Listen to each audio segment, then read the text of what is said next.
How do you overcome obstacles that are put in your way? I'm assuming is what you meant, in the midst of your growth.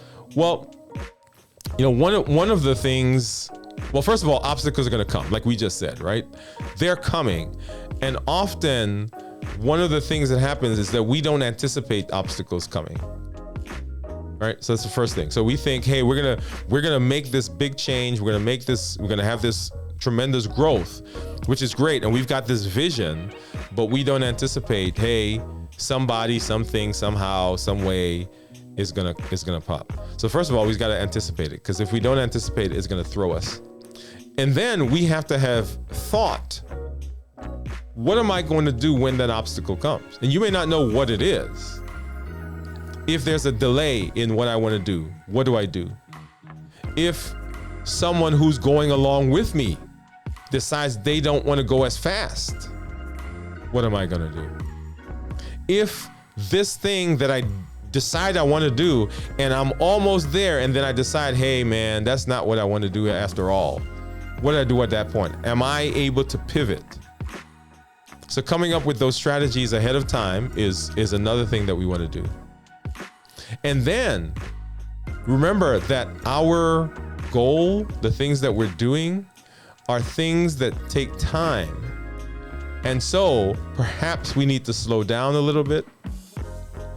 We need to pivot. We need to use a different approach, right? So all those things are things that we need to build in at the front end, so that when it does show up, it doesn't throw us, and we have a partial strategy, because once again, we won't know all the things that are going to come, so we can't come up with a contingency for everything. But also understanding what do you do? How do I dial back what I need to do? And then the big thing is what we're talking about right now. You've got to have a community around you. You got to have a group of people that will speak into you. And I told the story, I think last week or the week before, about when I had difficulty in medical school. I was ready to leave. I was ready to stop. And I said to a friend of ours, older friend of ours, he's passed away now.